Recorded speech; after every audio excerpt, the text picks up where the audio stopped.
Pues buenas tardes a todos. Muchas gracias por estar aquí mientras gana España el partido. Esperemos que gane España el partido.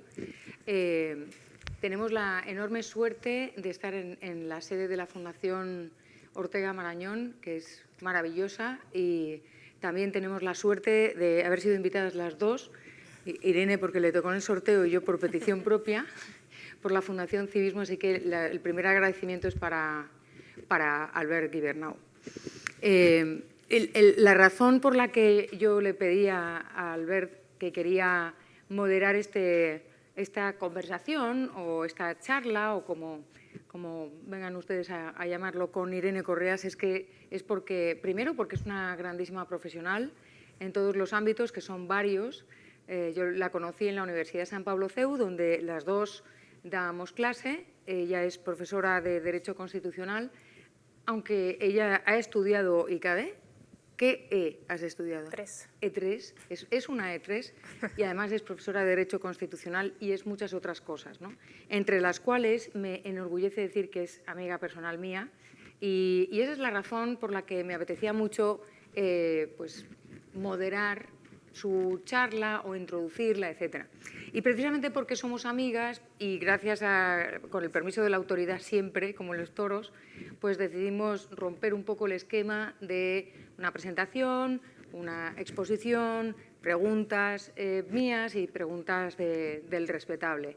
Y lo que vamos a hacer es tener una conversación acerca de uno de los personajes más relevantes dentro de la historia de los Estados Unidos, pero no solo eso, porque Jefferson, que es de quien vamos a hablar, es uno de los inspiradores del liberalismo occidental, ¿no? Y por eso la primera... Muchas gracias por aceptarme. Y la primera pregunta que te quería hacer para centrar el tiro es precisamente ¿quién era este señor? ¿Quién era Thomas Jefferson? Vale, pues gracias María y gracias a todos, gracias a Albert y a sí mismo por contar conmigo y por tener este tema hoy, rivalizando con el calor, con el verano y con el fútbol. Jefferson a mí me parece una persona bastante difícil de definir. O sea, nos podríamos ir a sus datos biográficos fundamentales. Fue el tercer presidente de los Estados Unidos, fue el redactor del primer borrador de la Declaración de Independencia, tuvo bastante papel en la propia Constitución de los Estados Unidos. Ha sido un personaje que ha influido bastante en la creación no solo de los Estados Unidos tal y como lo conocemos hoy, sino ha servido de fundamentador de los principios de la democracia liberal, que hoy muchos países dicen seguir. Pero sobre todo yo diría que fue una personalidad bastante compleja, incluso es complejo de leer, porque su obra fundamentalmente la encontramos en distintos escritos diversos. O sea, lo encontramos en artículos, lo encontramos en cartas, lo encontramos en discursos, lo encontramos en notas que él realizó sobre diversos temas y es un personaje complejo. Y es un personaje complejo porque también era un personaje completo. O sea, es una persona que estudió en un colegio, en uno de los buenos colegios que en aquel momento existían, en los nacientes Estados Unidos.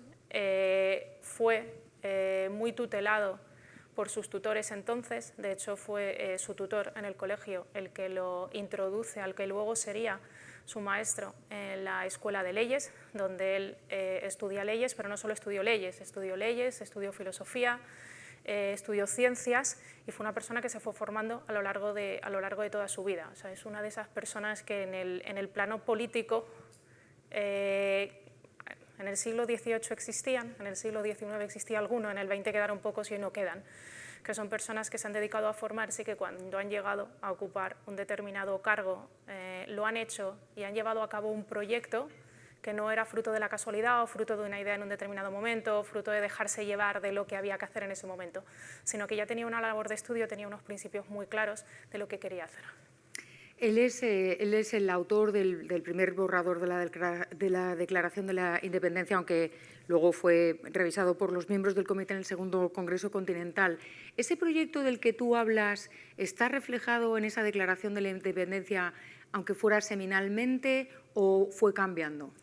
Sí, o sea, está bastante reflejado. De hecho, en los escritos de Jefferson y en concreto en su autobiografía, él recoge incluso los cambios que le hicieron. Los cambios fueron semánticos, algunas palabras por clarificar, otras por suavizar un poco el lenguaje. Hubo otros cambios que quizás podemos considerar de mayor envergadura, porque eran todos los referidos a Inglaterra y a toda la defensa que él hace de por qué hay que levantarse contra la Inglaterra y contra la tiranía de Inglaterra, o lo que él llamaba la tiranía de Inglaterra en aquel momento. Toda esa parte sí fue suprimida y se cambió parte del principio y parte del final, pero lo que es el núcleo de la Declaración de Independencia permaneció prácticamente inalterada. Hay alguna palabra en la forma en la que se refiere a los derechos, por ejemplo, sí se cambió alguna palabra, pero el núcleo de la declaración es suyo. ¿Y en qué se fundamenta ese proyecto de gobernanza política? A ver, Jefferson introduce en la Declaración de Independencia, y evidentemente luego se ve durante sus 2 mandatos como presidente, lo que fueron una serie de creencias y de ideas claras, que además por intentar ordenarlas, yo las he resumido, creo que han sido en 6.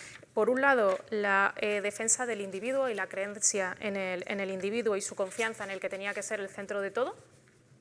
En segundo lugar, que no aceptaba como válidas todas las estructuras estamentales del antiguo régimen. Él creía en la igualdad de las personas. De hecho, hay un artículo bastante... Es un artículo, bueno, el artículo no tiene mayor relevancia que hablar de cuál es el concepto de igualdad en Jefferson, pero sí cuenta una anécdota, el autor, que es un profesor de Harvard, si no me equivoco, donde Bill Clinton utiliza en un determinado momento, por esta apropiación que tienden a ser sobre todo la izquierda de determinados personajes de los que no saben nada más que algunas cosas que han defendido, intenta hacer una apropiación de Jefferson por el concepto de igualdad, precisamente por cómo defendía la igualdad entre los individuos. Y un poco la crítica que viene a hacer este autor es: si Jefferson pudiera hablar con Clinton, quizás lo que le diría es: no te apropies de mis ideas porque no tenemos absolutamente nada que ver, pero era precisamente por esta idea de la igualdad entre personas, que al final era una igualdad ante la ley. Evidentemente, una soberanía en ese momento en el que pone el centro en el individuo, la soberanía, la residencia en las personas, y evidentemente las leyes tienen que ser el resultado de esa soberanía. Introduce otra idea que se ve además muy bien en la Declaración de Independencia cuando justifica el porqué la rebelión contra la tiranía de Inglaterra, que es la idea de que ni el Estado ni las leyes son fines en sí mismos, que es algo que hoy podría resultarnos un poco contrarrevolucionarios, o sea, visto lo que vemos en la mayor parte de nuestras, yo no sé si bien llamadas o mal llamadas democracias occidentales. O sea, esto significa que, en tanto ni el Estado ni la ley es un fin en sí mismo, yo también puedo rebelarme ante el Estado y puedo rebelarme ante la ley. De hecho, vemos en él esa idea del derecho de resistencia frente a la tiranía que vemos en otros, desde luego en otros autores anteriores a él. Otra idea para mí que me parece interesante, esa se ve menos en la Declaración de Independencia, la introduce, pero sí se ve en los escritos y en las cartas de aquella época, es la necesidad de una educación, porque él consideraba que solo los individuos que podían acceder a una educación al final podían llegar a tener criterio. Y por otro lado, vamos a decirlo, una característica, si queremos, transversal a todo su pensamiento, que se ve también en cómo en cómo escribe la Declaración de Independencia, incluso en cómo se negocia, es la importancia que ya le daba Jefferson desde entonces a la opinión pública y a cómo hacer las cosas en un determinado momento. Incluso Jefferson, y esto se ve más en sus discursos una vez que es presidente, la idea de por qué hago algo en un determinado momento, cómo me importa la opinión pública y cómo soy consciente de que también me debo a la opinión pública, de que la opinión pública no es algo que tenga que modificar una conducta en un momento determinado, sino que también a mí me hace tener una conducta en un momento determinado. Y ahí, por ejemplo, un tema que quizás en algún momento tratemos, porque hoy ya sabemos que Jefferson es un esclavista, es el tema de su posición con los esclavos. O sea, eso tiene mucho que ver, pues eso tiene mucho que ver, o yo por lo menos siempre lo he entendido así, y he releído algunas de las cartas y de los escritos en los que habla de eso precisamente para hoy, y yo vuelvo a decir que el tema de por qué lo de los esclavos, por qué esa defensa de los esclavos, pero luego no liberar a sus esclavos, también está en cuando comienzan las discusiones por la Declaración de Independencia, está en el proyecto de Constitución, está en sus discursos y está en sus escritos. Yo, respecto a la gobernanza, hay en una carta a Adams, en una de las cartas a Adams, hace una diferenciación que a mí me llama mucho la atención y que me parece muy moderno y muy moderna la diferenciación, y es que habla de dos tipos de aristocracia: la aristocracia natural, basada en las virtudes de la persona, y la aristocracia artificial, basada en el nacimiento y en la riqueza. Si miramos el panorama político en nuestro país hoy en día, ¿se debería hablar de una tercera aristocracia? ¿Quieres que te especifique cuál? No, no hace falta. Una tercera, una cuarta, o a lo mejor es esto que hemos pensado que Jefferson, y tú lo has dicho ahora, ¿no? En realidad tiene un pensamiento casi moderno, contemporáneo. Yo cuando a mí me parece muy moderno. Claro, en realidad casi me vuelvo pesimista. Lo está diciendo en un momento en el que era muy impopular, decir, hablar así de la aristocracia. Claro, pero yo cuando te digo que me vuelvo pesimista es, sí, Jefferson, que escribe en esa segunda mitad del 18 y al principio del 19, nos sigue pareciendo modernos, que a lo mejor no hemos avanzado nada. Y lo peor es que tenemos pocos visos a lo mejor de avanzar. O sea, yo también escucho algunas de estas cosas y digo, se podría haber escrito antes de ayer, pero en realidad eso es un problema.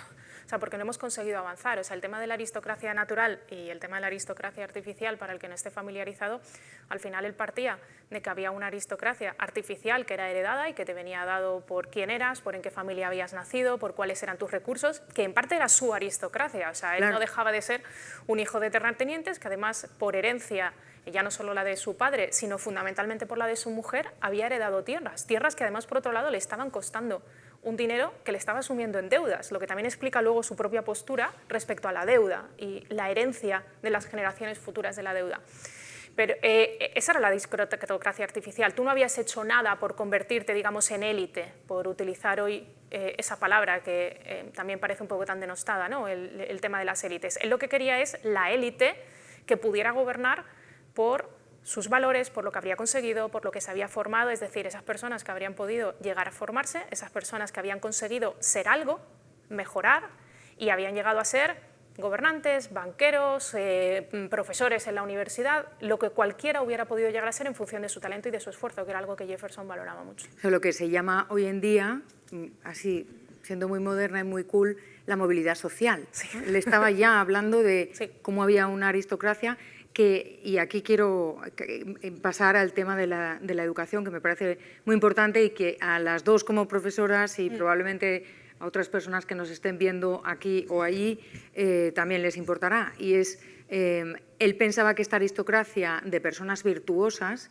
necesariamente que tenían que ser personas formadas, ¿no? Y hay una frase que no es de él, pero que le representa muy bien y es la que utilizan para señalarle, que a mí me ha llamado mucho la atención, y pido perdón por hablar en inglés, pero no tengo claro cuál es el significado de una de las palabras.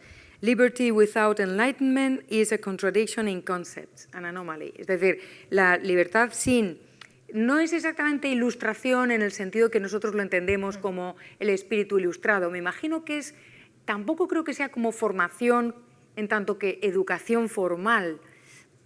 ¿Cómo interpretas tú ese enlightenment, que yo creo que sí es de lo que está hablando él? No está diciendo que esa aristocracia natural tenga que ser de personas que tienen 3 másters y 4 idiomas, sino personas que tienen la formación personal suficiente como para ir cultivando sus virtudes y cultivando la excelencia, ¿no? Y me llama mucho la atención que esté tan atado a su concepto de libertad. Como no hay la libertad de las personas sin formación, pues ya sabemos lo que pasa con los pueblos sin educación, ¿no? Que son fácilmente manipulables, es algo que vemos todos los días, nada más que mirando por la ventana. Entonces, quería preguntarte cómo entiende él, tú que has estudiado a fondo el personaje, cómo entiende él esta educación, esta necesidad de educación. O sea, a ver, ciertamente eso con lo que enlaza es con la reforma que él intentó hacer de la educación y cómo él la concibió, que además fue algo que no llegó a haber terminado. O sea, la comenzó, solo vio el primer estadio de la reforma, que era la reforma en las primeras escuelas, luego había una reforma en las grammar schools y otra reforma en la universidad. O sea, sí es cierto que él emprendió una reforma en la Universidad de Virginia, pero en realidad el íter completo no lo llegó a haber visto. Y su idea era que solo las personas que pudieran llegar a tener una educación en el sentido de formación completa, una formación integral, una formación que fuera no solo en conocimientos, una formación que fuera también en valores, una formación que fuera procurando la excelencia del individuo, o sea, logrando algo que también vemos hoy, por ejemplo, en textos constitucionales y que nos parece muy moderno y que ya hablaba él de ello, el pleno desarrollo de la persona. ¿Y qué era el pleno desarrollo de la persona? Al final estábamos hablando de un desarrollo holístico de la persona, o sea, no que tuviera solo 3 máster. ¿Cuántas personas no pueden tener 3 máster, 4 máster, 5 máster y en realidad no tener ninguna formación en el sentido del enlightenment, en el sentido que tendría un pensador ilustrado, de tener una formación mucho más completa, que te hiciera... por utilizar también un lenguaje moderno que a mí me espanta, pero que lo puede definir bien, que tuvieras, digamos, competencias para hacer otro tipo de cosas. O sea, no solo el conocimiento formal, sino también un conocimiento material. Ese enlightenment, él es el que entendía que iba ligado a la libertad. ¿Por qué? Porque él tenía un concepto de libertad basada no solo en la responsabilidad, sino en un juicio crítico de por qué hacías las cosas, por qué eras libre, por qué, vamos a decir, merecías esa libertad. Y la única forma de ser libre es tener tú la capacidad de discernir entre lo que quieres y lo que no quieres. Y la única forma de hacer eso es, al final, utilizando también un término más moderno, es tener criterio para hacer las cosas. Uno puede tener una formación ordenada muy profunda, pero digamos no haber desarrollado un criterio para hacer las cosas. Ese criterio te lo da la educación en un sentido más amplio, no la educación en un sentido formal. O sea, yo al menos así siempre he entendido esa frase. Es decir, la libertad está de alguna manera asociada inexorablemente al propósito en la vida. Más que al propósito, al qué puedes hacer tú con ese propósito y con tus capacidades, hasta qué punto tú has desarrollado tus capacidades, hasta qué punto tú has conseguido tu pleno desarrollo como persona, que no es el mismo para todos. En ese sentido dirías tú, perdona que te haya interrumpido, en ese sentido dirías tú que se refiere al desarrollo integral de la persona más en cuanto a la esencia de la persona,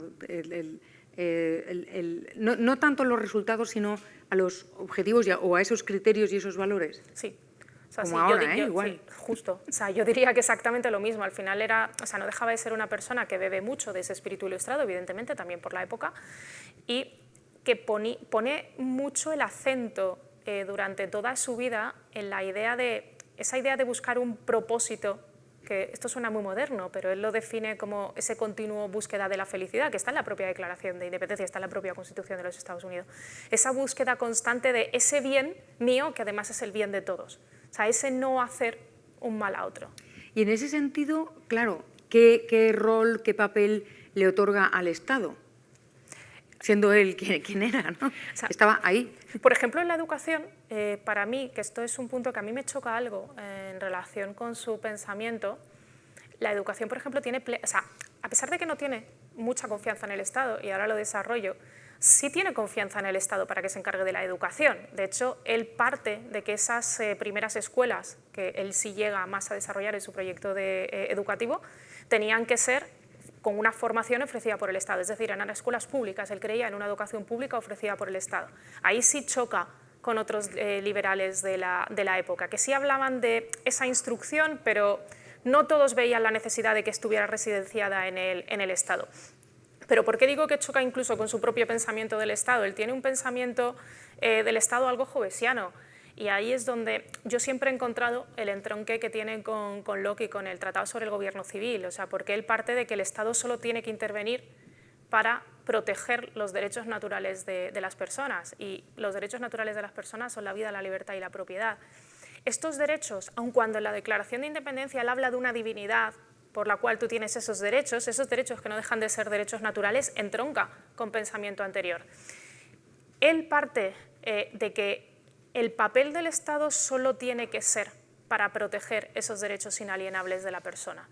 Y el Estado tiene que ser mínimo, pero tiene que ser mínimo en distintos aspectos. Un aspecto, por ejemplo, en el que él entra mucho es en el tema de la deuda y en el tema impositivo. Y, de hecho, utiliza una frase que, vamos, las tengo señaladas, podríamos buscar la frase exacta, en la que él viene a decir que el Estado no tiene por qué confiscar el producto del esfuerzo de las personas. O sea, es una desconfianza total en el Estado y es una confianza total en que sea el individuo el que pueda decidir a dónde va su esfuerzo y lo que gana. Pero en cambio, por ejemplo, en la educación defiende plenamente que tenga que existir una educación pública. ¿Y hay alguna razón por la que, o que explique él por qué en un caso sí y en el otro caso no? Yo no sabría decirla. O sea, yo creo que puede ser, a ver, yo creo que también esto creo que nos pasa a todos, o sea, encontrar una pureza 100% en la ideología de nadie es imposible. ¿Por qué puede ocurrir? A mí se me ocurre que puede ocurrir porque en el momento en el que nadie presta eso, alguien lo tiene que hacer. ¿Quién lo puede hacer con unas ciertas garantías cuando yo me he garantizado que el poder del Estado esté dividido y que yo al Estado le haya puesto contrapesos para que no se inmiscuya demasiado en la vida de las personas? El Estado, que es el origen al final de la educación pública. O sea, yo voy a intentar tener ciudadanos formados porque evidentemente él estaba pensando en una formación básica, estaba pensando en conocimientos en ciencia, en aritmética, en historia y en lectura, básicamente. Entonces, estamos hablando de una formación muy básica, pero es que esa formación también muy básica es la que a ti te permite, sobre todo pensando en el espíritu de la Ilustración, es la que a ti te permite leer y es la que a ti te permite conocer. En el momento en el que ya tú tienes las herramientas, aun cuando quien te las haya prestado sea el Estado, tú puedes utilizar las herramientas. Y buscar tu camino. Yo fíjate, yo iba por otro lado, yo estaba pensando en la realidad en la que vivió. Es decir, él es parte de esa sucesión de presidentes del sur, en una América, en unos Estados Unidos, no en una América, en unos Estados Unidos que estaban muy tiernos todavía, ¿no? Y no sé si la razón por la que la educación le parece necesario que esté en manos del gobierno es porque en aquellos momentos a lo mejor no había instituciones privadas capaces, aunque se formaban las parroquias, etcétera. Tal vez él consideraba que para que las personas pudieran empezar a trabajar y a labrarse su futuro era necesario tener, y que existiera esa posibilidad de movilidad social, era necesario que tuviera esas herramientas de las que hablas, mientras que cuando ya estás trabajando, el que el Estado se atribuya el derecho a recaudar, es decir, expropiar el resultado de tu trabajo, igual eso ya, pero no sé si... A ver, eso es coetáneo a la época, o sea, eso lo vemos en España unos 20, 30 años después y lo vemos en Francia, por ejemplo, que empiezan a quitarle, si queremos, ese monopolio de la formación a instituciones religiosas para empezar a preocuparse de, oye, yo necesito tener unos ciudadanos formados en lo mínimo para que, incluso aunque vayan a trabajar, aunque sean capaces de contar bien el jornal que reciben. O sea, entonces sí se empieza a producir ese, bueno, yo no lo voy a llamar, vamos a decir, intromisión, pero sí ese inicio de una educación pública que no tiene absolutamente nada que ver con lo que estamos hablando de ahora de educación pública, pero sí una educación más prestada por el Estado y no por instituciones privadas, cuando él mismo, el William and St. Mary College al que él fue, pues no era precisamente, vamos a decir, una escuela de barrio en la Pensilvania en aquel momento. Y has mencionado varias veces su inspiración en la Ilustración.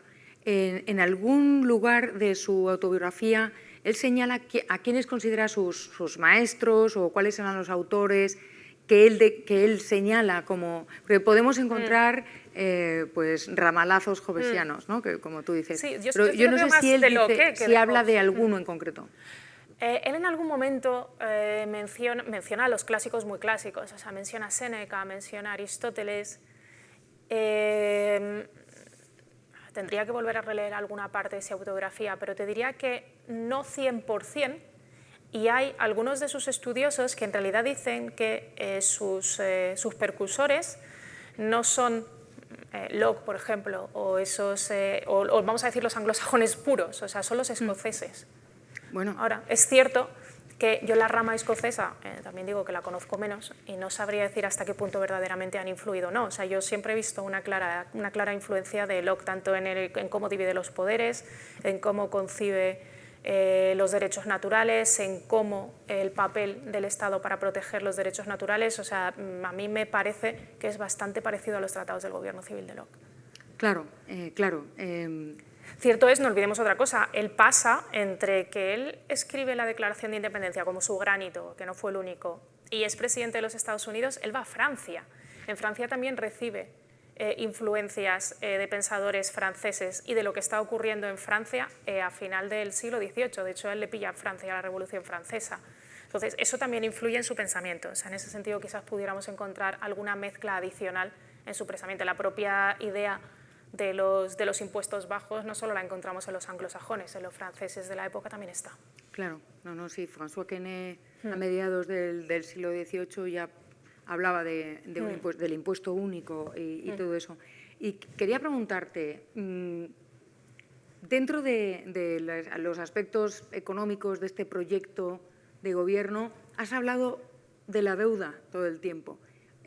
¿Podrías avanzar más de la deuda? Yo he visto que en alguna carta a Madison habla también de los derechos de propiedad y tiene afirmaciones respecto a los latifundios muy particulares, respecto al derecho de los latifundistas de no cultivar la tierra o de no trabajar la tierra o de sí cultivarla, etcétera. No sé si has profundizado en ese tema o no. A ver, no he profundizado porque no he profundizado en la parte económica, pero de la parte en la que a él le preocupan los latifundios hay dos cosas. Por un lado, la idea de representación y cómo contamos la riqueza para la representación, y ahí hay un debate entre ellos, entre cómo contarlo, porque los estados más del norte no tenían esclavos, entonces si contaban la representación de los estados por las personas residiendo en el estado, en el norte, y lo explica muy bien él en su autobiografía, o sea, cuando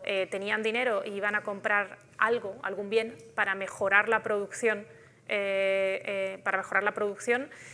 compraban ganado, compraban algún tipo de vehículo, pero no compraban esclavos. En cambio, en el sur compraban esclavos. Si a la hora de conseguir la representación tenían en cuenta, digamos, las cabezas, la representación salía distinta, hasta el punto de que se plantean que los esclavos tenían que contar como media persona, porque en realidad no eran personas libres. Entonces, cada 2 esclavos tenían que contar con una si efectivamente asumíamos eso. Pero tiene otra discusión también interesante en relación con la deuda y cómo sufragan la deuda de Inglaterra, si no recuerdo mal, es con Hamilton, siendo Hamilton, creo que era secretario del Tesoro, cuando se plantean qué hacer con la deuda de Inglaterra y cómo se reparte la deuda de Inglaterra entre los estados para dejarla a cero. Entonces la discusión venía a ser sobre si aceptaban o no aceptaban el valor nominal de la deuda, porque había algunos estados que ya la habían pagado, entonces esos estados no querían aceptar el valor nominal de la deuda, pero en cambio había otros que decían, bueno, podemos aceptar el valor nominal de la deuda. ¿Pero qué les pasaba a los que ya la habían pagado? Que decían, oye, es que si aceptamos el valor nominal de la deuda cuando tú no la has pagado, pero te has dedicado a jugar con la deuda para conseguir recursos, al final tú te has enriquecido mientras yo he utilizado mis recursos para pagar la deuda. Entonces, sí tiene una discusión, pero es verdad que tampoco son, digamos, los temas nucleares en él, se centra más en los temas de las personas, los derechos y cómo limitar el poder. El tema de la deuda a él le salta, quizás de alguna manera, y se ve en sus discursos como presidente, porque él creía que no se debía de aumentar la deuda del Estado, porque la deuda del Estado al final significaba una herencia en generaciones futuras. Y a él se le plantea la disyuntiva de qué hacer con la deuda o de si endeudarse cuando se le presenta la posibilidad de comprar Luisiana. Él quería comprar Luisiana porque era una forma, además, de hacer más grande el territorio de los Estados Unidos. Una compra de Luisiana, además, en la que también se enfrentan las posturas, porque la compra de Luisiana se la hacen a los franceses y en aquel momento había una guerra entre los hoy republicanos, entre los federalistas y los republicanos, porque unos eran pro Inglaterra y otros eran pro Francia. Entonces, en realidad, veían la oportunidad los ingleses de provocar esa fractura entre las dos facciones. Sabían que si se producía la expansión de los Estados Unidos, en realidad se terminaban convirtiendo en un territorio muy grande y en un territorio bastante más ingobernable, no solo para los Estados Unidos, sino también para ellos si querían volver a tener algún interés en esos nacientes Estados Unidos. Pero por otro lado, Francia le interesaba también la venta de Luisiana, no solo porque con el dinero de la venta de Luisiana, que si no me equivoco fueron 15 millones en aquel momento, por lo que lo compran, que pensad 15 millones de entonces, lo que serían, con esos 15 millones Francia podía sufragar su guerra contra Inglaterra y además coartaba la posibilidad de que fuera Inglaterra la que entrara en el resto del territorio de los Estados Unidos. En ese momento Jefferson acepta y se arriesga con la compra de Luisiana, ampliando el territorio de los Estados Unidos y le sale bien. Y le sale bien, sin cargar de más deuda a los ciudadanos. Eso está muy bien. No es nada parecido a lo que sucede hoy en día. Cualquier comparación es odiosa. Sí, pero te iba a preguntar precisamente, me parece muy moderno, o sea, me parece un personaje muy moderno, iba a decir príncipe ilustrado, porque claro, no era príncipe, era presidente de una república ilustrado, una persona ilustrada que es capaz de al menos intentar poner en práctica su proyecto, ¿no? Y me imagino que si estuviera ahí sentado, nos daría un infarto a las dos, pero si estuviera ahí Thomas Jefferson sentado y se le preguntara qué le dirías a los políticos, a los presidentes de hoy en día, empezando por el nuestro y siguiendo por todos los demás, pues el que acaba de ganar en Gran Bretaña, etcétera, etcétera, yo creo que lo primero que diría es ¿dónde está vuestro proyecto? ¿No? Por lo que, ¿qué otras diferencias o qué crees tú? Sé que tienes un texto ahí. No, a ver, claro, es que… Porque me lo has contado que hay un texto de su discurso de presidente que a ti te hace reflexionar respecto a la diferencia con nuestros políticos. Claro, es que ahí en ese texto, que es lo que te he comentado antes, a mí ahí me hace reflexionar con cuáles serían las diferencias de hoy, pero me vale con ir a su primer texto, o sea, lo tengo señalado, ahora lo leemos, pero es que no podría encontrar, a ver, una diferencia, es que las diferencias son todas. O sea, habría que… Yo encuentro varias similitudes, pero empieza por… Para mí, las diferencias son todas, o sea, les falta proyecto, les falta sobre todo creer en algo, o sea, yo no sé en qué creen, o sea, yo no sé si os ha dado tiempo de leer el discurso del reciente primer ministro británico. Es que hay un determinado momento en el que dice algo así, a lo mejor hago mal la traducción, pero viene a decir algo así, o sea, lo he leído un par de veces, como que no están sepultados por el peso de la doctrina. O sea, la doctrina es mala, o sea, tener ideas es mala. Sí. O sea, aquí nos podemos ir, vámonos a los grandes líderes europeos. Scholz, yo no sé en qué cree. Macron, hace muchísimos años que tampoco sé en qué cree, tampoco sé si creía en algo. Sánchez, bueno, en fin. Meloni, ¿en qué creen? ¿Me voy a Estados Unidos? No. ¿En qué creen? ¿En qué creen los grandes líderes mundiales? Ahora mismo solo podría decir en qué cree Milei. Yo solo puedo decir en qué cree Milei. O sea, solo he sido capaz de decir en qué cree Trudeau. ¿En qué cree Trudeau? En nada, en su imagen pública. O sea, solo soy capaz de decir en qué cree Milei. No entro a valorar en lo que cree Milei, solo soy capaz de decir en lo que cree Milei. El resto no sé en lo que creen en nada. Yo creo que eso es una diferencia, entre otras cosas, de los tiempos. Es decir, en aquellos momentos tener un proyecto ideológico, tener una doctrina en el sentido de una filosofía de vida y un proyecto a futuro, etcétera, era algo positivo, mientras que hoy en día tú hablas de doctrina, proyecto ideológico o principios ideológicos y entonces eres un adoctrinado y estás como si te hubieran sorbido el seso o te hubieran hecho cualquier cosa, te hubieran abducido los extraterrestres, porque parece que está mal si defiendes unos determinados principios. Ya no te digo una ideología. Bueno, la palabra ideología está tachada en todos los diccionarios, igual que doctrina, adoctrinamiento, o sea, se asocian sin más e incluso el hablar de yo tengo principios ya es como, bueno, ya no se puede hablar contigo porque como tienes principios, parece que si tienes principios quiere decir que no has reflexionado, que no eres capaz de cambiar de opinión o de escuchar al otro simplemente con el mero interés de conversar y de conocer otra opinión y de abrir tu mente, ¿no? Eso yo creo que es lo primero que sucede. Pero yo quería, excepto si quieres añadir algo a esto. No, bueno, en realidad es que aquí además justo diría, a pesar de tener principios, fue una persona que fue capaz de adaptarse a determinadas cosas y de renunciar a determinadas cosas porque en ese momento no eran posibilistas o no convenían a la nación. Por ejemplo, el tema de los esclavos. Entonces, claro, porque una de las la disyuntiva cosas que… es que puedo tener principios, pero en el momento en el que ocupo una determinada posición, a lo mejor mis principios tan claros no son realizables o no sean realizables en ese momento. No significa que yo renuncie a mis principios, significa que a lo mejor en ese momento no lo puedo hacer o no lo puedo hacer con la extensión que puedo hacerlo y a lo mejor lo tengo que ir haciendo poco a poco. ¿Se le echaron encima en su partido cuando no podía llevar a cabo determinadas cosas, iba a decir promesas electorales? O sea, estoy completamente modernizada, qué horror. Cuando no podía llevar a cabo al 100% las ideas con las que se había presentado, se le echaban encima en su partido. Es que realmente, o sea, curiosamente lo que consiguió hacer al final fue aglutinar a todos los republicanos. Lo que hizo se terminó cargando a los federalistas. Y al final consiguió aglutinar en torno a una idea que tampoco era del todo contraria a lo que querían los federalistas. Es verdad que los federalistas hoy los veríamos identificados con unas posturas mucho más conservadoras, esa creencia en la unión, el rechazo a los estados federados, pero él en realidad une todo eso. Mira, eso, dejadme que recupere el texto. O sea, porque lo he marcado y ahora basta que lo haya marcado para que ahora no lo vaya a encontrar. Vale. Lo digo porque ahí también va a explicar esa idea. Dice, este texto es de su primer discurso a los estadounidenses en marzo de 1801. Habla primero de que, o él se pregunta en el discurso, ¿qué más se necesita para hacer de nosotros un pueblo feliz y próspero? Con ciudadanos una cosa más, un gobierno sabio y comedido, que impida a los hombres lesionarse unos a otros, que en lo demás les deje regular libremente sus propios proyectos de industria y mejora, que no le quite de la boca al trabajador el pan ganado. Y un poco más adelante continúa hablando de sus principios o de los principios esenciales para su gobierno.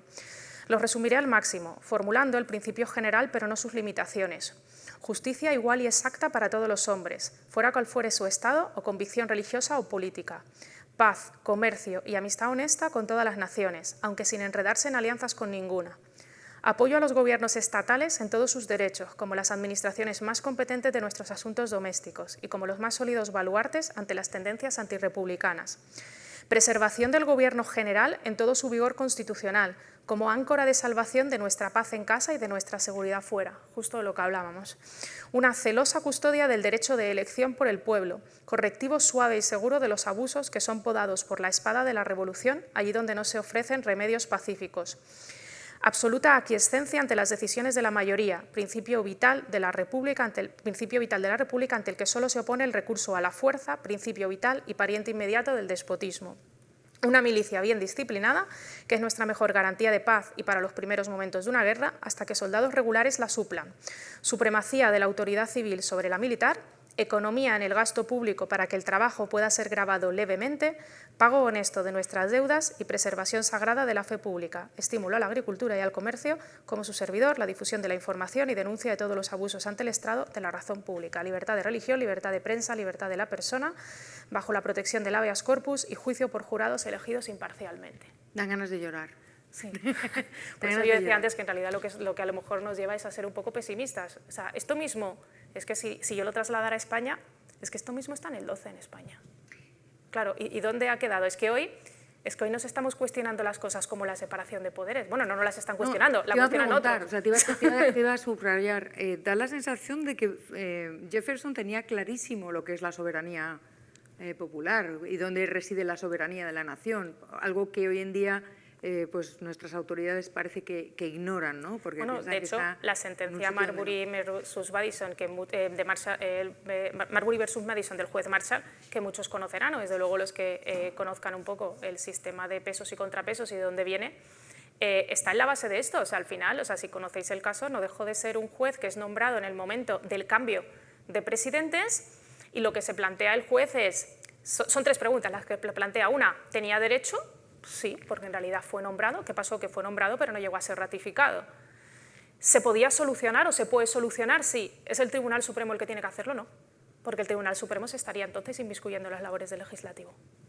O sea, ahí empieza además una clara, vamos a decir, posición que se ve en los Estados Unidos pero no se ve en el resto de las democracias occidentales, o en la mayoría.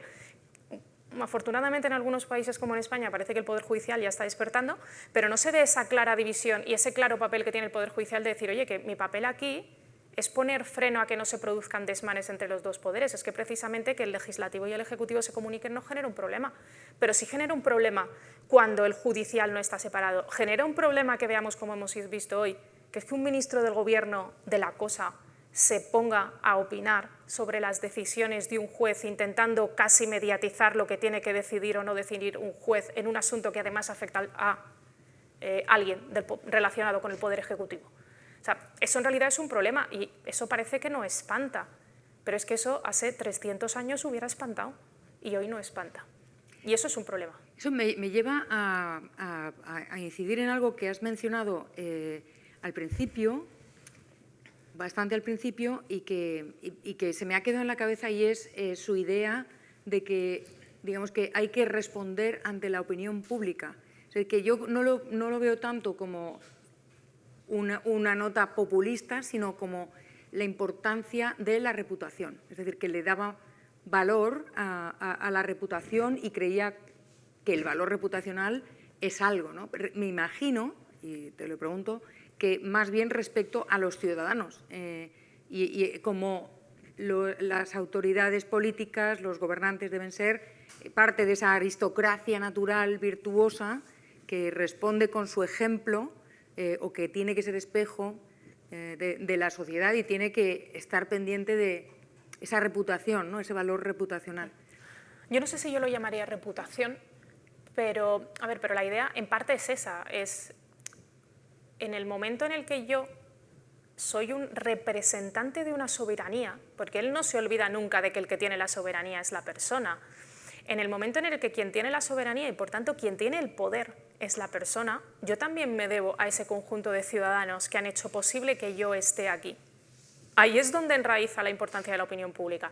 La importancia de la opinión pública no es malentendida como podemos entender hoy los populismos. Voy a decir cosas que me arrastren un voto. Bueno, vale, eso también es opinión pública.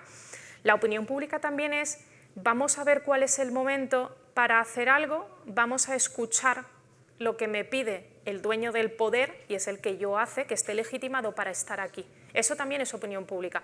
Vamos a prestar atención a qué es lo que me pide aquellos para los que yo gobierno.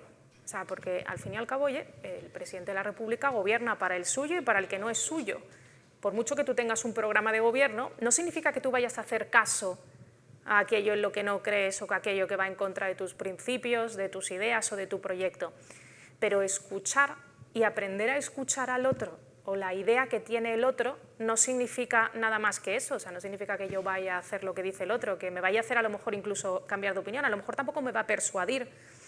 Pero esa idea que sí tenemos hoy de que si tú y yo pensamos distinto sobre si el tapón de la botella tiene que quedarse pegado o no, o si es una absurdez esto que han hecho los burócratas europeos de dejar el tapón pegado, tú eres pro, yo soy en contra. Mira, esto no lo sabíamos, esto no lo teníamos previsto. Entonces ya nos convierte en, ya no podemos hablar, porque tú eres pro y yo estoy en contra. Ya no podemos hablar. Entonces ya tú te enroscas en tu posición y yo en la mía. Entonces, a lo mejor, en el fondo estamos de acuerdo en por qué tú estás en contra y yo estoy a favor. Pero como ya nos hemos enrocado cada uno en nuestra posición, porque lo que percibimos es que si pensamos distinto no podemos sentarnos a hablar, ahí sí que no hay forma de hablar, o sea, discurrimos en paralelo, o sea, no hay forma de que podamos llegar a algún punto de acuerdo. O sea, en el momento en el que llegamos a esa cuasi agresión por el hecho de que como a ti te parece bien y a mí me parece mal, ya yo te llamo cualquier cosa y tú me lo llamas a mí. A partir de ahí ya se ha roto cualquier posibilidad de conversación. Eso entonces no ocurría. Y yo creo que ahí también está un poco el secreto de por qué consigue aglutinar tanto en torno a su partido y por qué consigue ganar luego el segundo mandato. Y oye, pues si no hubiera decidido irse, quién sabe, porque pues ya entonces los presidentes americanos estaban 2 mandatos, quien no hubiera ido, quién sabe si un tercer mandato, porque no se va en el momento en el que tenía una popularidad baja, o sea, se va en un momento en el que todavía tenía cosas por hacer.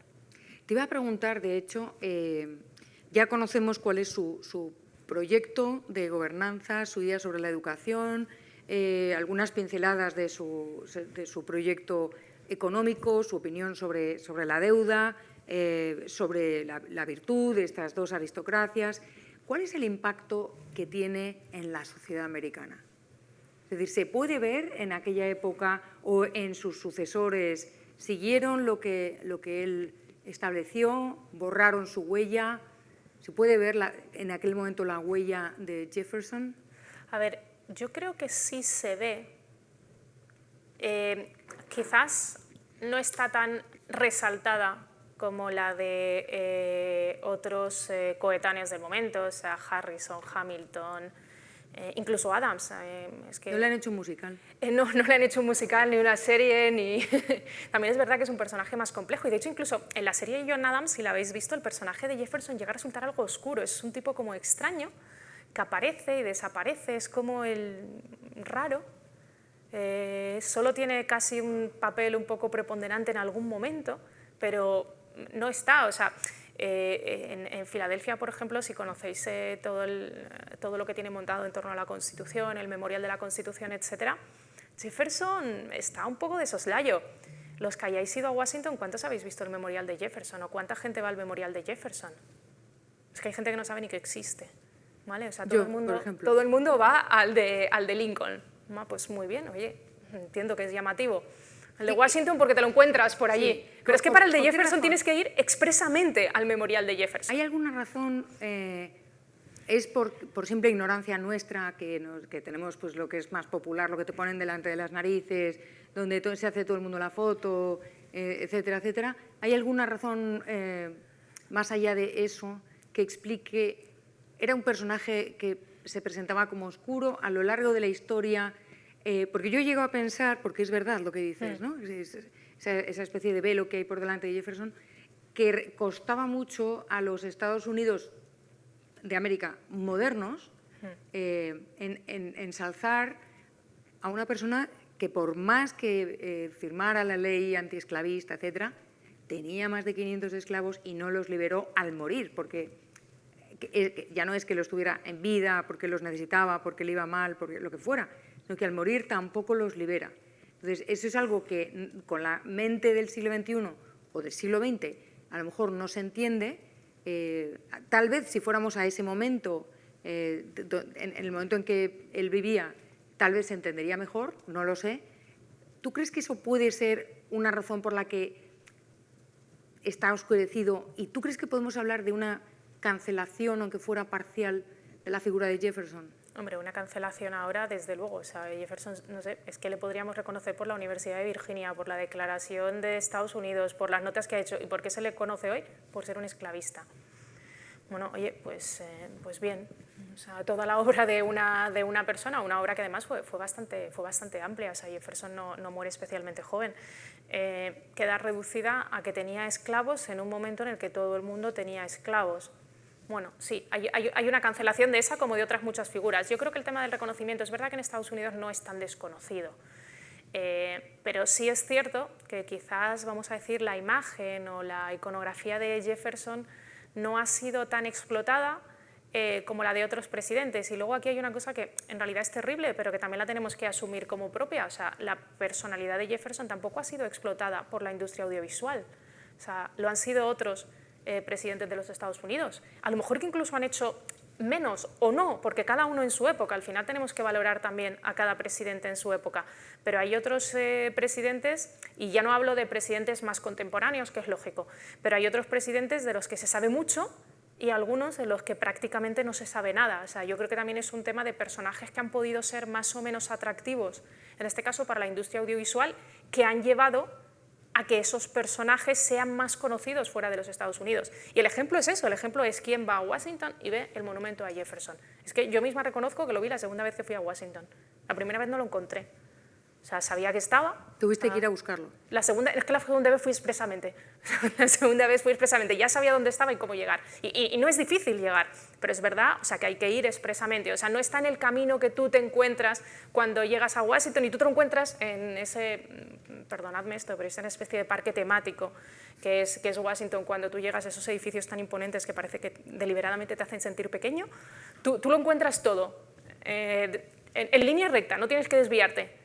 Pero para ir al monumento a Jefferson te tienes que desviar y tienes que ir expresamente a un monumento que, por cierto, está siempre vacío, es perfecto para sacar fotos y para poder admirar, si queréis, el monumento. No es mucho más pequeño que el resto, pero es desconocido, es desconocido.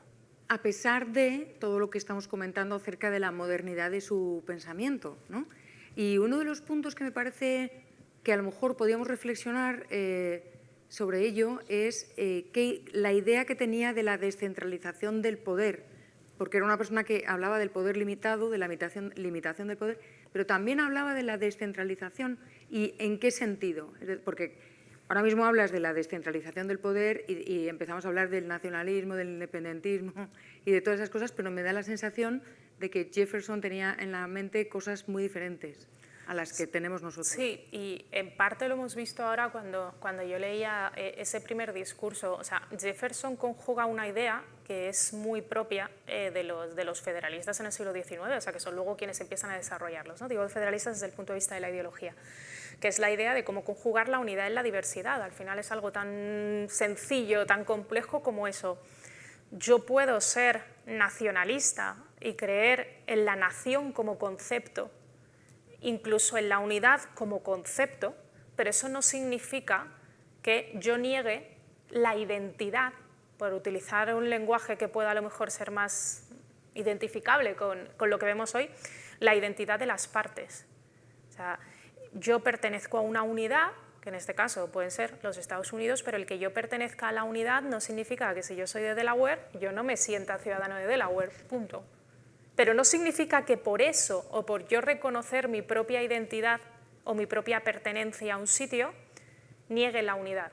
O sea, esto al final es algo que nosotros, por ejemplo, desde luego en nuestro país no entendemos. O sea, no entendemos que uno pueda pertenecer a la unidad y a la particularidad. O sea, parece que son conceptos contrarios, pero no son conceptos contrarios y además responden a ideas distintas. O sea, él en este discurso, por ejemplo, desde mi punto de vista lo explica bien y explica una idea que luego es desarrollada a partir del siglo XIX. Cómo la nación tiene que estar dedicada a la defensa exterior y tiene que estar dedicada a la protección de la unidad de la nación frente al exterior, sobre todo si pensamos entonces que estamos pensando en términos de fronteras. O sea, es verdad que hoy podríamos hablar en otros términos porque la propia idea, no de nación, pero sí de Estado-nación, como se empieza a desarrollar entonces, hoy pues podríamos discutirla si sigue teniendo sentido. Pero eso no es óbice para que también defendamos la particularidad de las regiones dentro de la nación que representan mejor los intereses particulares.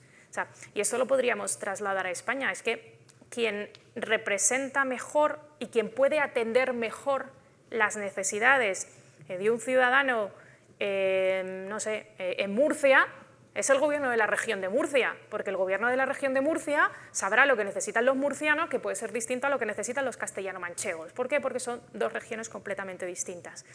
Pero que tú seas presidente de la región de Murcia y des particularidades a los murcianos, incluso que pidas alguna cosa distinta para los murcianos, no significa que tú niegues la identidad de la nación. No son dos conceptos que tengan que ser contrarios. O sea, como aquí vemos, o sea, y algunos de los que estáis aquí pues habéis vivido esta situación en Cataluña. O sea, y es como si se tuvieran que presentar como dos cosas contrapuestas que además son irreconciliables. O sea, o estás en esto o estás en lo otro. Bueno, no, es que si se encienden las farolas de la calle Fortuny no se tiene que ocupar el presidente del gobierno. Es que el presidente del gobierno tiene que estar para otras cosas, no porque es que no tendría capacidad para ocuparse de si se encienden las farolas de la calle Fortuny. Pero quien sí se puede ocupar es el distrito.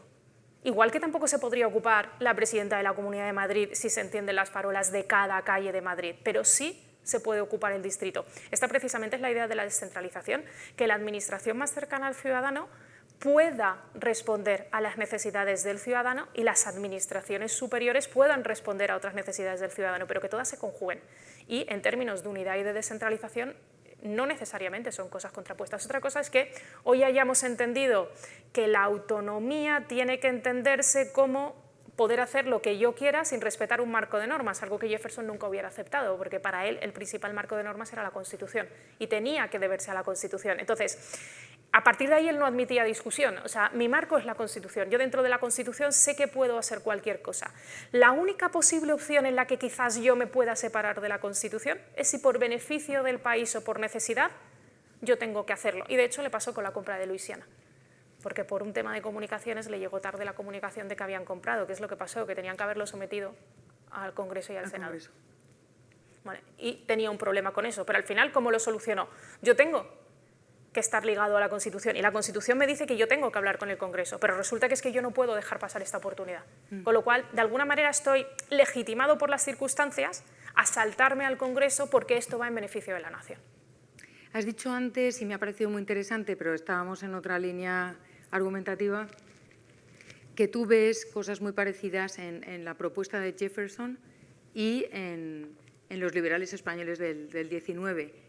¿Puedes decirnos más o menos en qué cosas ves tú esa similitud? A ver, evidentemente cuando los liberales del 19, sobre todo, instauran el Estado constitucional en España, evidentemente beben de dos fuentes, o sea, que eran los primeros que se habían establecido. Bueno, podemos hablar de qué pasaba en México también, pero básicamente beben de Estados Unidos y beben de Francia. ¿Qué pasaba con Francia o por qué Francia, aunque tiene influencia, de alguna manera tiene menos? Pues porque bueno, los franceses nos habían invadido, entonces pues no nos caían muy bien y entonces, y de alguna manera tampoco ahora porque nos han invadido. Entonces en los franceses, pues fijarse en los franceses cuando en realidad decían lo mismo parecía que no estaba bien. Pero en cambio sí se fijan en los norteamericanos, de hecho hay partes de la Constitución del 12 que están copiadas, a ver, copiadas, no son copiadas, no es un literal, no es una tradición, pero están inspiradas, oye, como todas las constituciones, prácticamente ninguna es 100% auténtica, salvo la americana, están inspiradas en la Constitución norteamericana. O sea, vemos el tema de la búsqueda de la felicidad, vemos el tema de los derechos, por ejemplo, vemos el tema de la preocupación del Estado por intervenir en esas áreas en las que pudiera no llegar la acción del individuo, vemos el tema de la educación, vemos el tema de la limitación del gasto, vemos muchos temas, vemos el cómo preocuparnos y el cómo entienden incluso que la nación es algo más que lo que en ese momento es España, porque ellos hacen referencia a las provincias de ultramar, que también son España, y las tienen en cuenta en la representación.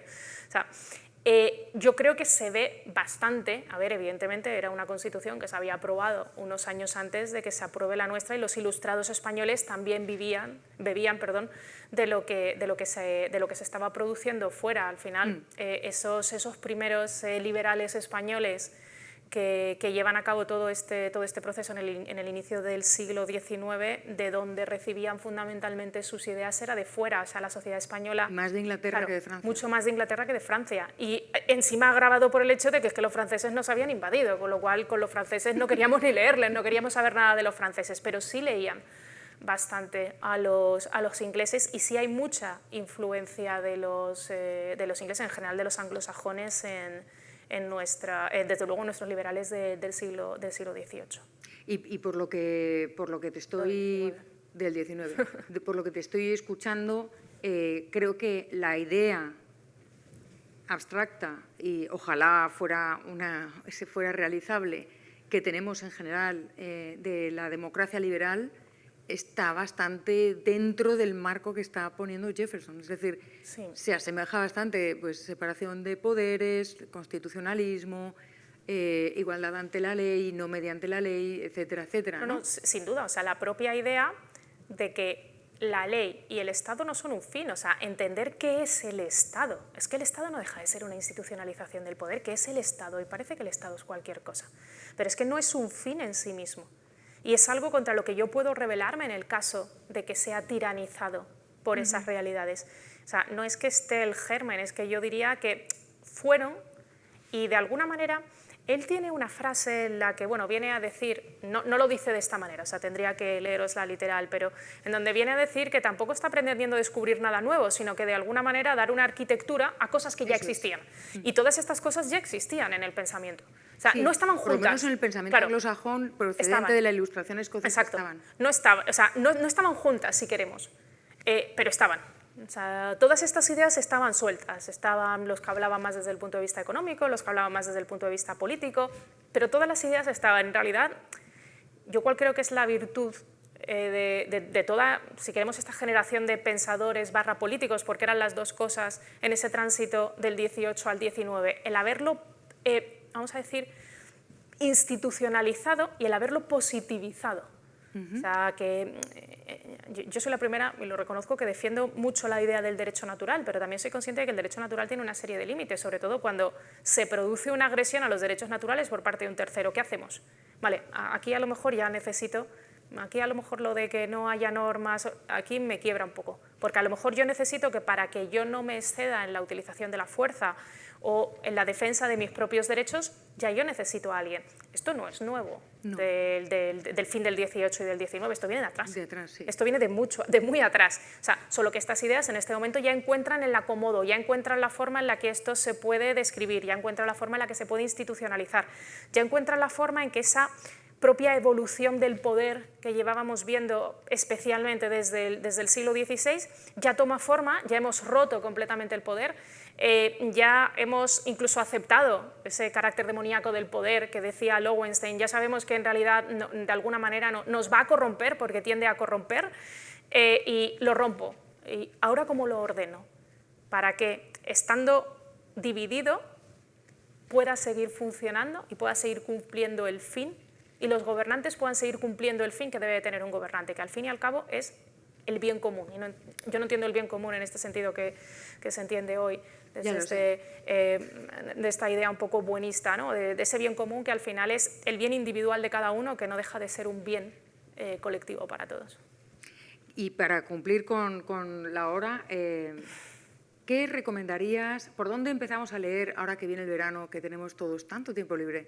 ¿Por dónde empezaríamos a leer a Jefferson? ¿Qué recomendarías tú para los no iniciados, ¿no? Porque me parece que son unas ideas muy atractivas, como tú has dicho, son poco conocidas, es un personaje que no está encima de la mesa todo el tiempo, no es el primero que te viene a la cabeza cuando piensas en presidentes de Estados Unidos.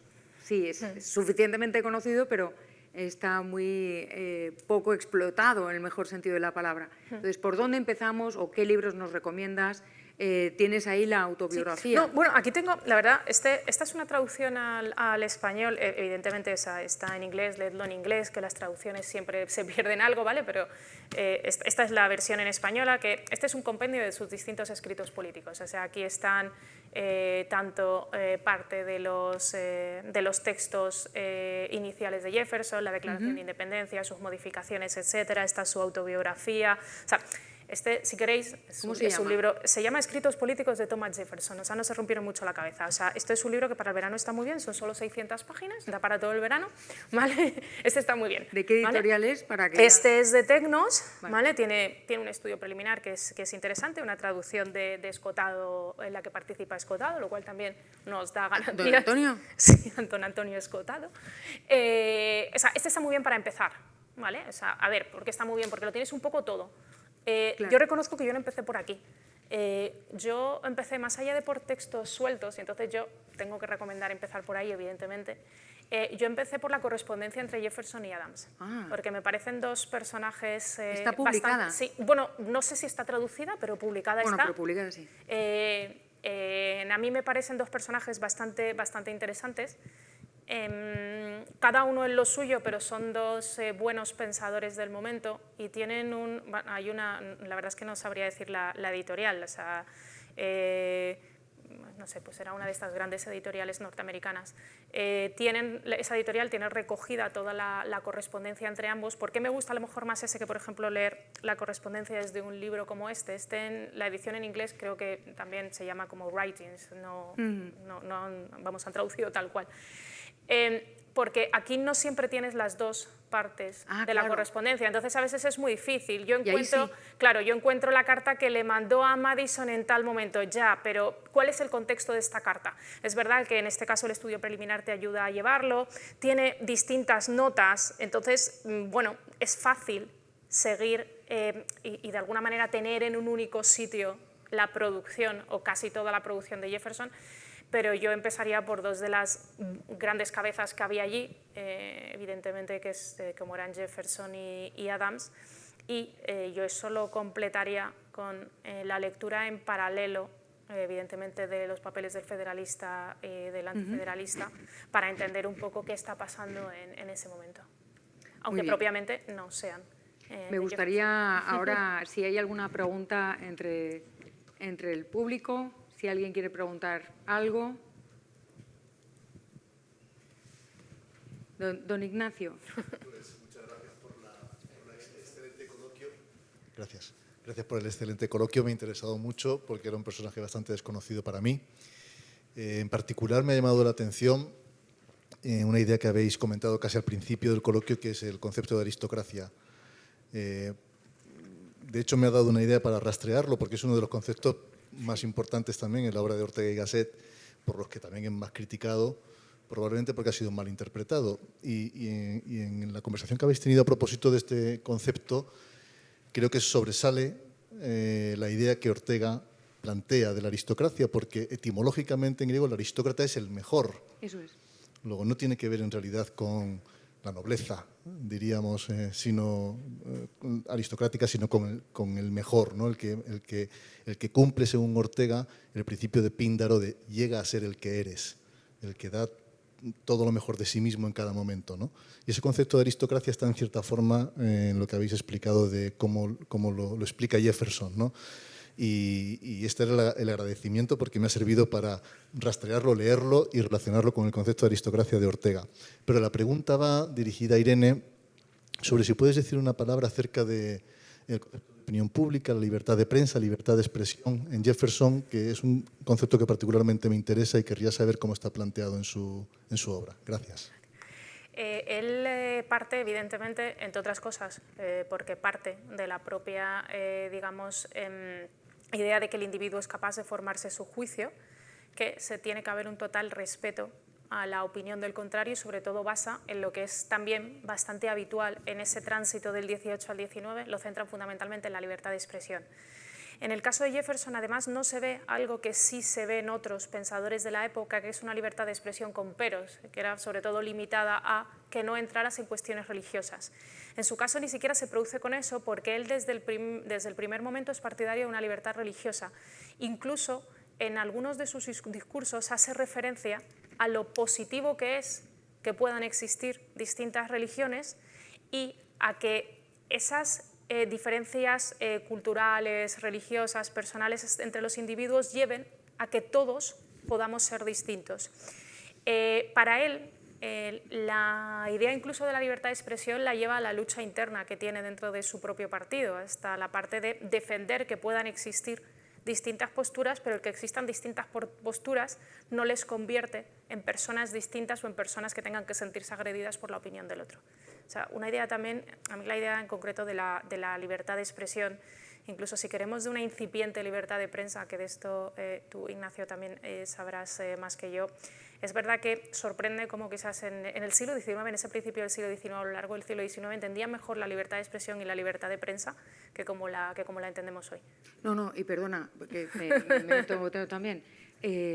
John Stuart Mill en 1848 está defendiendo la libertad de expresión en Inglaterra porque no había, mientras que estamos hablando de años antes del 48 y Jefferson tenía una idea muy clara, no solamente de la libertad de prensa, y que me parece fundamental, sino de la libertad de expresión. Y de hecho es llamativo que por el paralelismo que veo entre John Stuart Mill cuando habla de la educación de los menos favorecidos, no habla de escuelas públicas, que Jefferson sí, habla de que las personas menos favorecidas, los trabajadores, se forman, deben saber leer, por supuesto, pero se forman el que quiera, tiene los periódicos para estar informado y para crearse una opinión. Y me llama mucho la atención precisamente porque hoy en día hablamos de las masas. Ortega hablaba del hombre masa, ¿no? Una vez en Twitter alguien me insultó llamándome «eres como el hombre masa de Ortega». Dio en el blanco, en la blanco. Hablamos de la masa y la masa no tiene opinión, no es capaz de tener una opinión, votamos mal todos, siempre votamos fatal. Y si no votamos también nos abstenemos mal, todo lo hacemos mal, porque parece que los ciudadanos no tenemos esa capacidad. Jefferson me da la sensación de que tenía un respeto enorme al ciudadano en ese sentido, como no, los ciudadanos son capaces de tener opinión. Claro, pero es que la propia idea, o sea, de la igualdad de todos los ciudadanos también parte de eso. O sea, si yo soy igual a ti, también somos iguales para tener distintas opiniones o para hacer cosas de forma distinta, aunque no la compartamos. Es que esa es la idea de igualdad en Jefferson, que a mí me parece mucho más interesante que una idea de igualdad malentendida como la tenemos hoy. O sea, esa idea de... O ese binomio que muchas veces es difícil de separar entre libertad e igualdad. ¿Conduce a qué? Pues la una a la otra y la otra a la una. O sea, yo no la puedo separar, pero porque parto de que esa igualdad entre las personas es la que las hace libre y a la vez la libertad de las personas, en la que quizás yo reconozco que pongo el foco antes, pero es al final la que las hace iguales. Porque es mi libertad para poder decir, para poder opinar, para poder expresarme y para no sentirme coartado por si tú vas a pensar distinto que yo sobre los tapones de las botellas. Estás muy afectada por los tapones. Estoy profundamente afectada. Es que lo estoy viendo ahí, entonces me viene rápido el ejemplo. A lo mejor me insulta. Bueno, no porque yo no tengo los seguidores de Reverte, pero a lo mejor me pasa como a él el otro día, que como aquí no se puede opinar distinto, no sé si visteis lo que le pasa a Reverte el otro día. No, Reverte habla y ya ahí... se manifestó en contra de a quien se le habían ocurrido lo de los tapones y le saltaron en contra. Oye, pues ¿podrá Reverte pensar lo que le dé la gana pensar sobre los tapones de las botellas? Pues no, tampoco se puede. ¿Más preguntas?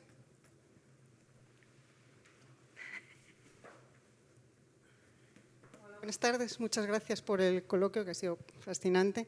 Yo quería que abundarais un poco en esta idea del declive del liderazgo, ¿no? De por qué nos parece impensable que haya figuras así hoy cuando estamos diciendo que la clave estaba en la ilustración y la educación, y a lo largo de los siglos tendríamos que aceptar que la educación se ha extendido, que hay más universitarios que nunca, y en cambio parece que esa mayor educación ha ido en sentido contrario del menor liderazgo, de que el liderazgo en ningún caso sea transformador, que los populismos cada vez estén más extendidos. Entonces, quería que abundarais en esa reflexión de por qué hoy asumimos que ese liderazgo transformador es imposible e impensable. Gracias.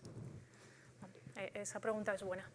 Y yo aquí diría, aunque esto nos da para que hablemos largo y tendido sobre ello, yo aquí diría que, o sea, a ver, ese liderazgo no existe quizás porque faltan principios y porque faltan ideas. O sea, y eso tampoco arrastra. O sea, sí, estamos muy formados, tenemos acceso a todo, o sea, a golpe de clic tenemos acceso a todo. Y si algo no lo sé, es más, ya ni siquiera tengo que buscarlo, me lo da la inteligencia artificial, que la tenemos ya en el móvil también. O sea, no como la teníamos antes, ya para que yo le pregunte las cosas y ni siquiera tener que pensar dónde buscar algo. O sea, lo tenemos todo al alcance de la mano, pero quizás nos falta, y cuando digo nos falta como personas individuales. Nos faltan muchas veces... nos faltan ideas, nos faltan principios, nos faltan valores. Y a lo mejor no nos faltan a nosotros individualmente, pero sí nos falta, digamos, en conjunto, y lo que es peor, esperamos que alguien nos lo dé. O sea, y no digo, o sea, en concreto sé que no, o sea, a lo mejor no es tu caso y no es el mío, no esperamos que nadie nos lo dé, nos espanta que alguien nos lo dé.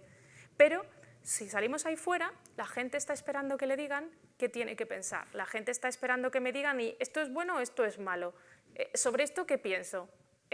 Aquí, ahora estoy a favor o estoy en contra. ¿Qué es lo que pasa? Que cuando no existen, eso, desde mi punto de vista, cuando no existen esos liderazgos, esas ideas, al final, si lo trasladamos a los gobiernos, esos gobiernos fuertes, surgen los populismos. Y esto no es nuevo tampoco, esto ya lo hemos visto antes. O sea, yo tuve esta discusión hace unos años. No recuerdo su nombre, ¿vale? Era una charla en la que había un periodista que acababa de sacar un libro precisamente sobre la cuestión de los liderazgos y de las personalidades fuertes en esta primera mitad del siglo XXI. Y claro, yo le pregunté, un poco negándole la mayor, de ¿cuál es una personalidad fuerte? Porque si yo pienso en el mundo político, desde la primera Merkel, yo no he visto ningún líder fuerte, por ejemplo. Entonces, y creemos que no, pero al fin y al cabo los líderes políticos también son líderes de opinión. O sea, a favor o en contra, ¿con qué líder político nos identificamos hoy? Desde mi punto de vista, desde Merkel no ha habido nadie. Es que me voy a Milei otra vez. O sea, y Milei puede tener un tinte populista. O sea, no me quiero yo meter mucho con el personaje, pero a mí me suena bien la música, ¿eh? O sea, a mí la música de Milei me suena bien, tengo que decirlo. Pero es que tiene un tinte que a lo mejor rascamos un poquito y... Yo no te voy a dejar a ti hablar de Milei, pero es que yo me pongo a pensar eso, en los últimos 20, 30 años, ¿cuál es un referente político? Yo el otro día escuchaba a propósito del desastroso debate entre Biden y Trump, ponían en la radio un corte del debate de Reagan, y ahora no recuerdo quién era el contendiente en ese momento. Pues puede ser, no lo recuerdo. Pero claro, tú ves a alguien como Reagan, que puedes decir, era un actor, sí, era un actor, pero es que le da muchas vueltas a cualquiera de estos. Ves la rapidez de respuesta, cómo responde alguien como Reagan y dices, ya, pero es que esto ocurría hace 40 años. Es que de 40 años aquí parece que ha pasado un mundo. Es como si hubiera pasado un cataclismo, les ha quitado a todos las ideas y los ha convertido en creadores de gestos, en donde lo único que están buscando es el gesto por el que le votemos. Entonces, eso también hace que unas sociedades que además, desde mi punto de vista, y esto es una crítica general a todos nosotros, o sea, están completamente adormecidas, están esperando que alguien les diga qué hacer, que alguien les dé lo que no tienen, que no tengo esto, a ver si me lo da el gobierno. No, hombre, no, a ver si te lo da el gobierno, no, intenta conseguirlo y ya luego ya veremos si te lo tiene que dar el gobierno. Pero no nos damos cuenta de que el gobierno que nos esté dando cosas nos está convirtiendo en súbditos, o sea, nos está quitando todo, nos está quitando nuestra capacidad de elección. O sea, yo creo que ahí, mezclando todas estas ideas un poco desordenadas que he dicho, es donde estaría. O sea, y con eso ahora mismo tenemos difícil luchar porque quien único puede cambiarlo somos nosotros, pero al final es que seguimos comprando producto defectuoso. O sea, no me puedo callar, meterme contra el presidente del gobierno. O sea, que el presidente del gobierno en España, que no cree en nada, que tiene un programa cambiante según las circunstancias, concite el apoyo popular que concita a mí, y más allá de ideologías, porque como no sé lo que cree, tampoco sé cuál es su ideología, o sea, me resulta cuanto menos llamativo, porque en realidad es que hay mucha gente que le vota, luego habrá mucha gente que está de acuerdo con lo que hace, pero ¿qué hace? ¿Qué hace? Aparte de meternos en problemas internacionalmente, de empobrecernos, enfrentarnos, ¿qué hace? Pero estamos acostumbrados a eso, es una imagen aceptable que dice cosas que suenan bien, ¿vale? ¿Cuántas veces ha anunciado las casas? No sé por cuántas casas vamos ya, pero es que suena bien, o sea, que te va a dar tantas casas, suena bien. Que te va a subir el salario mínimo, es que suena muy bien. O sea, ¿quién puede estar en contra de subir el salario mínimo? O sea, es que no podemos ser tan malos de estar en contra de subir el salario mínimo. Suena bien, o sea, la música suena bien, pero detrás no hay nada. Y yo creo que la ausencia de ideas, la ausencia de proyectos, y esto es una crítica general, es lo que lleva a que pues hoy al final estemos en populismos de un lado y de otro. Yo creo que la conclusión es que hay que leer más a Jefferson. Y no solo. No me queda más que darle las gracias a Irene. He aprendido muchísimo contigo, yo creo que todos hemos aprendido. Dar las gracias a la Fundación Civismo y a Albert, a la Fundación Konrad Adenauer, la Fundación Ortega Marañón y al Club Tocqueville, que son quienes patrocinan estos encuentros tan necesarios y tan instructivos. Así que muchas gracias a todos y gracias por estar aquí o por estar allí. Gracias a todos. Chao.